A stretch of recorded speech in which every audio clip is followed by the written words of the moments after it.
Today we discuss Garrett Williams, rookie cornerback, 40 years on the Cardinals, on our draft profile series preview, whatever you want to call it. We are discussing the Syracuse Orange, former number one corner, now having to restart on the Cardinals depth chart, trying to overcome an ACL injury in the process during his rookie year. But before we get into that, my name is Donnie Druin. Thank you so much for tuning in to another episode of the All Cardinals podcast. Go and follow us on Twitter at RichieBrads36, at Donnie Druin. Follow our work at allcardinals.com. Richie, we went through the first couple rookies. We went through Paris Johnson. We went through BJ Ojulari. I think so far we might have been more or most excited to talk about Garrett Williams and what he brings to the table.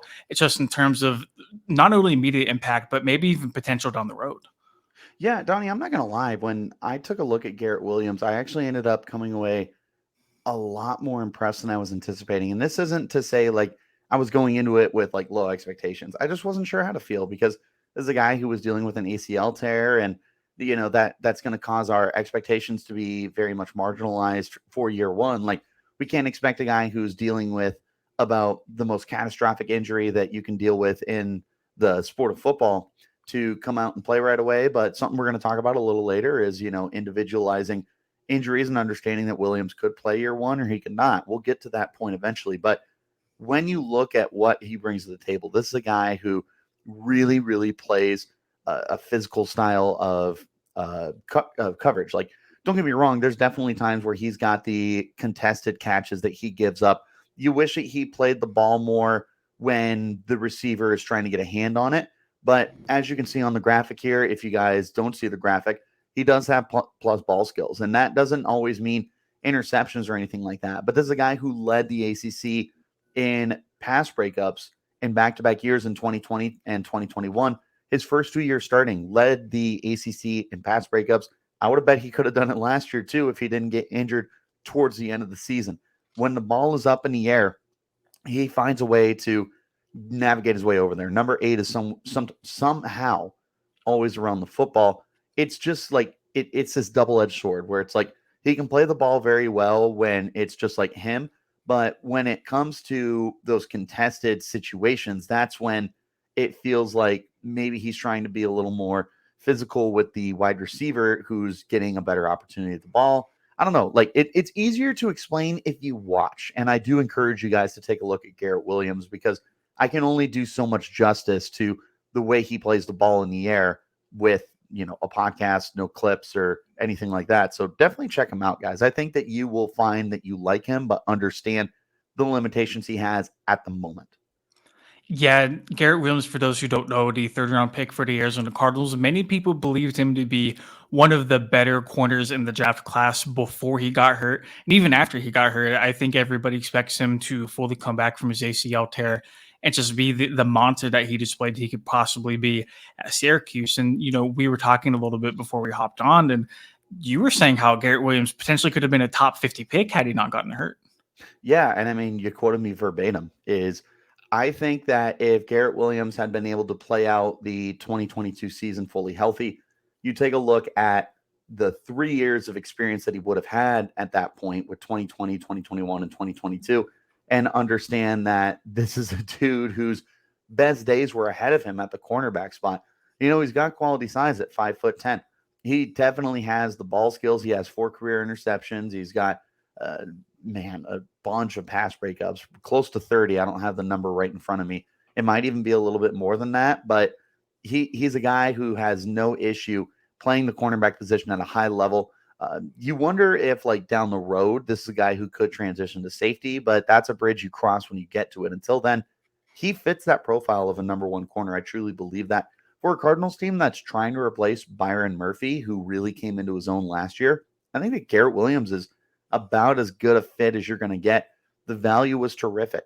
Again, if he had stayed healthy, he might not have been available. The Cardinals would have had to seriously think between him and Ojulari at the time of making that pick in the top of the second round. I don't know that he would have been a first-round pick because I thought Joey Porter was a lock, and Joey Porter slipped out. So I don't feel comfortable saying that. But I do feel comfortable saying he would have been higher than 72. I think he would have been closer to that 50 range. I really like Garrett Williams, Donnie. Like, I truly want to emphasize, I did not expect to like Garrett Williams as much as I did. And overall, I truly think this is a guy to get excited about. Yeah, you look at corners coming into the NFL, and you feel like they either bring one or two of the following like characteristics, right? They're either going to be a physical guy who doesn't have ball skills, or they're going to be a ball skill guy, a guy who can go up and track the football and come down with it, but they're not really physical. And I feel like whenever I watched Garrett Williams the first couple times I did after they drafted him, he brought the best of both worlds, and I think that's really, really exciting. And you and I had talked about how he's listed at 5'10", but he just plays so much bigger because of his ability to guard receivers, because of his ability to be physical whenever attacking the run. It feels like he does everything really good, but I don't feel like he's quite elite at one thing or another, which is no problem at all Jack for of all trades and a master of none. exactly. And so For I don't now. think the Arizona Cardinals need him to be a master of one trade heading to 2023. Eventually down the road, maybe, sure. But I think when you look at the Cardinals and what they kind of project for the upcoming season, you can give Garrett Williams time to recover. You can give him time to rehabilitate, to find his footing. And if you want to take a look at the depth chart really quick, I mean, Antonio Hamilton, Marco Wilson, that's it in front of him, basically. Because I think he's a better football player right now than Christian Matthew. I think he's a better football player than Rashad Fenton or Chris Boyd, the other corners on the Cardinals roster. And I think realistically, if Williams, and he said that he's supposed to be cleared sometime around July, if he gets a few games underneath himself, I can see him finishing the year as a starter. It wouldn't surprise me, Donnie. And this is a good point to transition into the next point of our conversation here is, you know, you really shouldn't be setting any kind of specific expectations for Garrett Williams. If you guys have read my article, you'll know what I'm talking about. If you haven't, let me explain. Garrett Williams recovering from an ACL injury. We've already established that. The Arizona Cardinals, 95 to 99% chance, do not see themselves competing in 2023. Because of that, they should be taking their time with guys like Kyler Murray, who are coming back from an ACL injury, and guys like Garrett Williams, who are coming back from an ACL injury. But with injuries, you can't put everyone in a box. Everyone is individualized. The best example I can think of is Von Miller in 2013 tore his ACL. 6 months later was back and ready to go and play for the Broncos. I can't pronounce words. Derrick Rose took almost 2 years to recover from an ACL tear. I understand it's two different leagues. Like, I truly get that. But this is just the point of emphasis where you truly can't say that ACLs are a year-long recovery time. First of all, like I said, every person is different. But even more importantly, Donnie, the medical advances that we have seen in these recovery processes is insane. Look at the Achilles tears, for example. That went from a year to a year and a half injury to legitimately 6 to 8 months because of red light therapy and everything else that we understand about the body to be able to recover so much quicker than we did even 5 years ago, let alone 20. Like, this is just a very different league that we have now thanks to these medical advances. Garrett Williams could be ready to start week 1, Donnie. He could also sit out the entirety of 2023.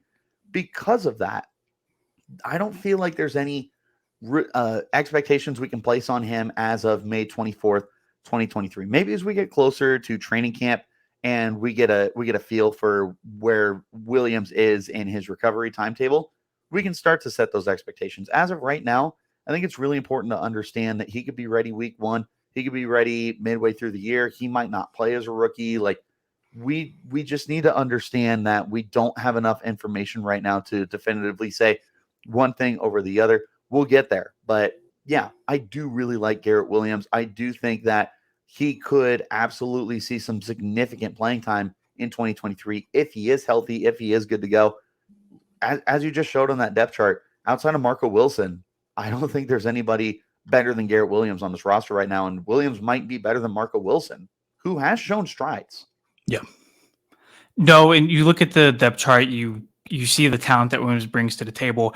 I think the Cardinals are more so banking on him making that full recovery, just because you saw the kind of player he was at Syracuse, right? Yes. And obviously he fell for a reason. Teams passed up on him for almost an entire 3 rounds. He fell for a reason, right? I mean, like 32 teams brought him in for medicals. Some teams didn't like what they saw. Other teams, like the Cardinals, obviously liked what they saw. They knew they can get him a little bit later than he was probably projected to, but man, like you look at the prospect that he is, and if you can just bank on him coming back and him returning to the kind of form and the player that he was, they got a steal. Like they legitimately might have one of the best steals of the 2023 NFL draft when it's all said and done.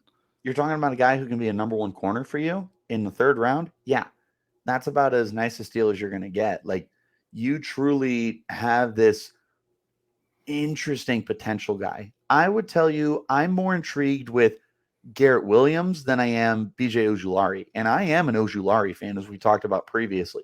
But I am very intrigued and interested in what Williams can do, accomplish, and become for the Arizona Cardinals in his upcoming 4-year stint with the team. Hopefully longer.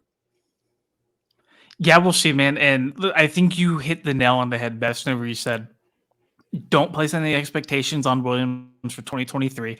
This is clearly a move both from the Cardinals and by Williams for where he was taken, to where like immediate results probably shouldn't be expected right away. If so, phenomenal. I think that's going to be a very, very good sign for Williams. But if things don't necessarily pan out the way that either him or the Cardinals want to in 2023, that at the end of the day, man, like there's so much potential for the future whenever you look at this guy. And if we want to go back to the injuries a little bit, a lot of times whenever guys come back from ACL injuries, it takes them another full year to really get back to the kind of like familiarity and just being comfortable, downright comfortable whenever they're on the field. 100%, Donnie. I think you nailed it. We'll see. We'll take our time with this. We don't need to rush Williams onto the field.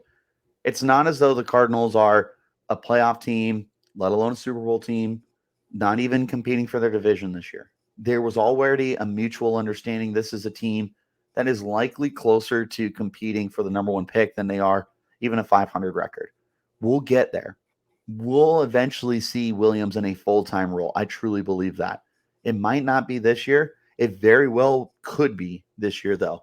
And if he is able to somehow scrum together 17 games and a handful of starts with some interesting accomplishments as well in the statistical department, you'll take that. Donnie, for what it's worth, I did want to mention this on the podcast. He did redshirt in 2019. And when he played in 2020, he recorded his first career interception on Trevor Lawrence, who will go down as one of the greatest college quarterbacks of all time. Not only did he intercept him, he house sat. Housed it. Pick six, that's baby. That's about as big a boom as you're going to get to start your career in college at Syracuse. Like, no, Syracuse isn't Alabama. They're still a good program, and they're still a team that has put together some very quality defenses. And Garrett Williams was one of the biggest reasons for that over the last couple of years.